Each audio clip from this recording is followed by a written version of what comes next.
प्यारे छात्रों, आप कैसे हैं? आशा करता हूँ आप लोग अच्छे होंगे। चलिए आज एक और इम्पोर्टेंट क्वेश्चन बनाते हैं वास्तविक संख्या से जुड़ा हुआ, जो कि है आपका ये प्रश्न है आपका, है ना। प्रश्न है ना।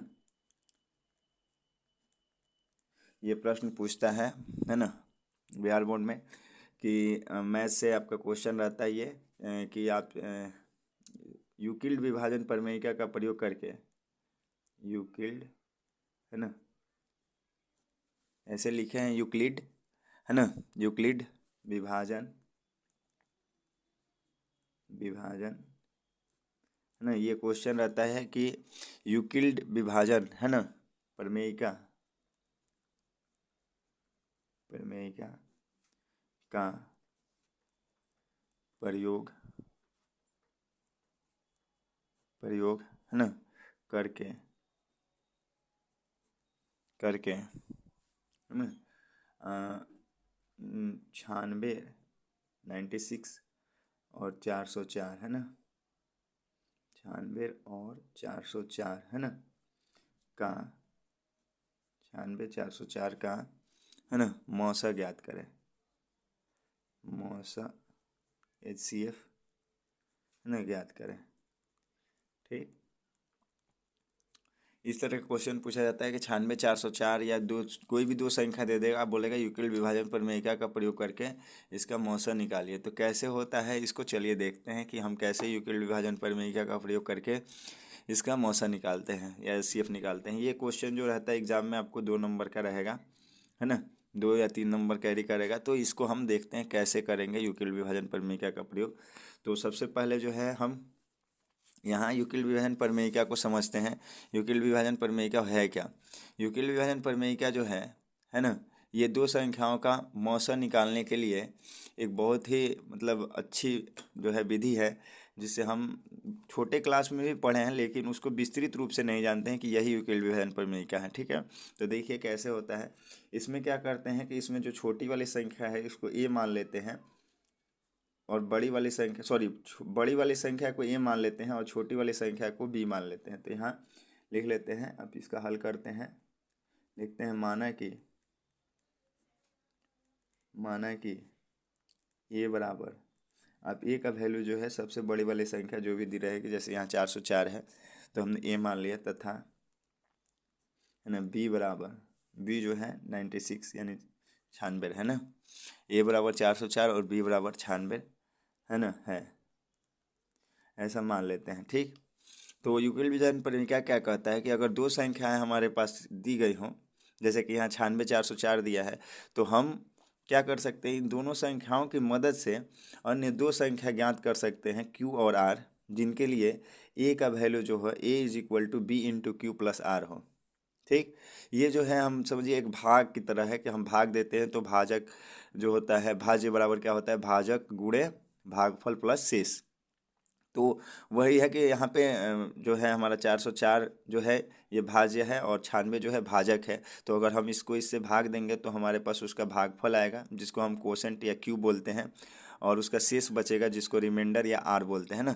तो अगर ए और बी दो संख्याएं दी गई हों तो हम क्यू और आर निकाल सकते हैं, यानी भागफल और शेषफल निकाल सकते हैं। तो देखते हैं, इसको मान लेते हैं, इसलिए, है ना, हम इसको पहले डिवाइड करते हैं, है ना, 96, 404। ठीक, इसको डिवाइड करते हैं, देखते हैं कि क्या क्या हमारे पास क्यू और आर आता है। तो इसको डिवाइड करते हैं, तो ये देख लीजिए कितने से आपको जा रहा है। हम इसको अगर 3 बार में लेके जाएं, 4 बार में, है ना, तो आपका जो हो जाएगा, कितना हो जाएगा, 4 बार में आपका चला जाएगा। तो 4 से लेके जाते हैं, 4, इसको मल्टीप्लाई कर लेते हैं, 4 छक्का 24 का 4, हाथ में हमारे पास 2 हुआ, और 4 9 36 और 2 कितना हो गया, 38, 384 आ गया। ठीक, उसके बाद जो है 384 है, तो इसको हम माइनस करते हैं यहाँ पे 0, और ये हो जाएगा, यहाँ 10 में से 8 गया तो 2, तो हमारे पास क्या आ गया, 20 हो गया। अब जो है यहाँ पे जो 20 आया ये, है ना, ये हमारा शेषफल बच गया। ये क्या हो गया, शेषफल, यानी ये हमारा आर का वैल्यू हो गया, और ये क्या हो गया आपका क्यू का वैल्यू हो गया, यानी कोसेंट, है ना। तो ये क्या कहता है यूक्लिड विभाजन प्रमेय क्या कि अगर ए और बी दो संख्याएं दी गई हो तो हम क्यू और आर जो है ज्ञात कर सकते हैं, जिनके लिए ए का वैल्यू जो होगा B into Q plus R के बराबर होगा। तो यहाँ पे हो जाएगा देयरफॉर ए का वैल्यू यानी कि 404 जो हो जाएगा इज इक्वल टू, है ना, 96 बी इंटू क्यू यानी कि 4 प्लस आर यानी कि 20 इसके बराबर होगा। ठीक, अब जो है ये लिखने के बाद यही हमारी प्रमेयिका है, यूक्लिड विभाजन प्रमेयिका जो है यही है। तो ये इस प्रमेयिका के रूप में लिखने के बाद ये जो है जहाँ आर का जो वैल्यू होता है यानी जो 20 है ये 0 से बड़ा है ना, 0 से बड़ा है, और क्या है आपका बी से छोटा है यानी 96 से छोटा है।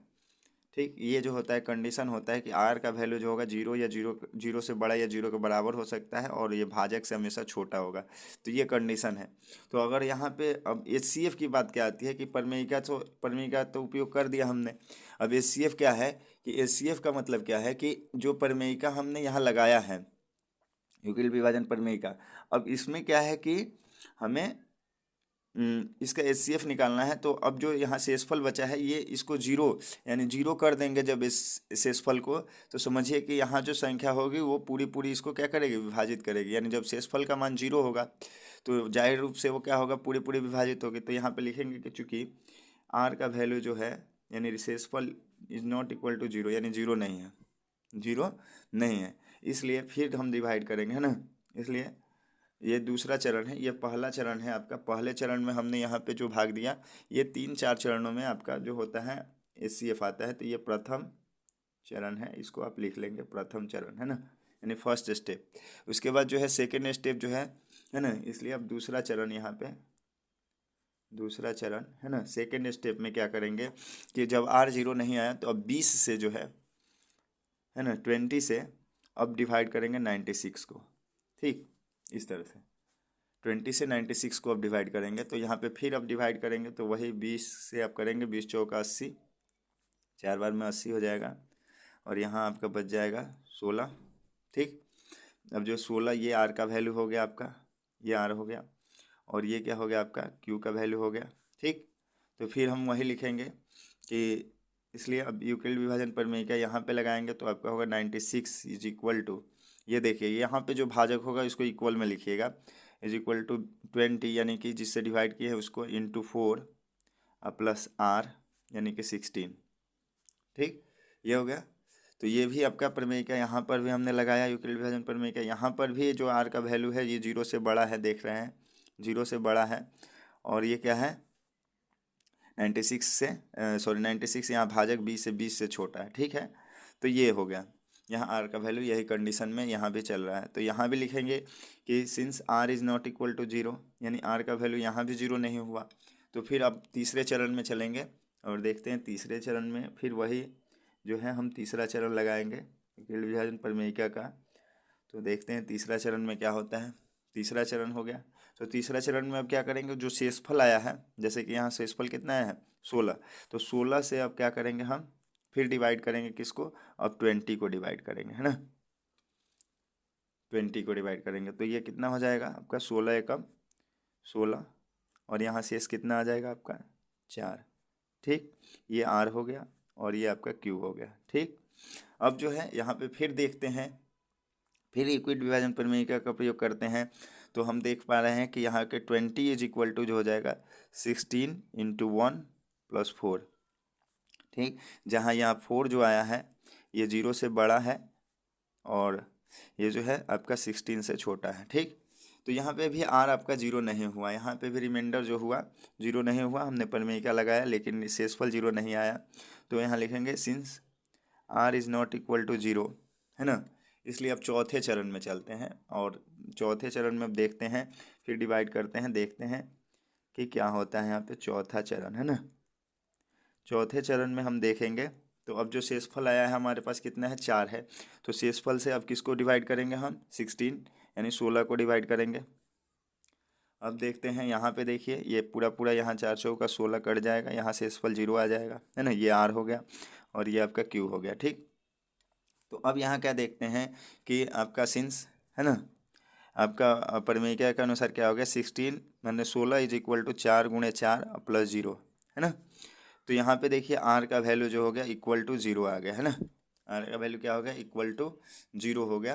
तो यहाँ लिखेंगे कि since R is equal to 0, इसलिए अब क्या होगा, इसलिए जो होगा आपका जो शेषफल जहाँ 0 आ जाएगा तो जिस जो भाजक हो रहा होगा वहाँ पे वही क्या हो जाएगा उन दोनों संख्याओं का मौसा हो जाएगा। तो यहाँ पे भाजक क्या रहा है हमारा 4 है, तो इसलिए हमारा जो हो जाएगा 96 और 404 का जो HCF हो जाएगा है ना का मौसा जो हो जाएगा ये हो जाएगा आपका 4 है ना।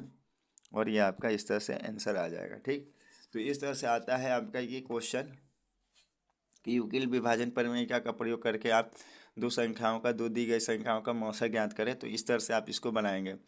आशा करता हूँ कि आपको ये क्वेश्चन समझ में आया होगा। अगर ये क्वेश्चन आपको समझ में आया है तो वीडियो को लाइक करें और इस वीडियो को अपने दोस्तों में शेयर करें ताकि वो भी इस क्वेश्चन को सही तरीके से बना पाएँ। ठीक है, और ऐसे ही क्वेश्चन को अगर आप चाहते हैं कि मिलें तो आप हमारे चैनल को सब्सक्राइब कर लें और बेल आइकन को दबा दें, जाकि तब भी मैं वीडियो डालूं तो आप तक सबसे पहले पहुंचे। धन्यवाद।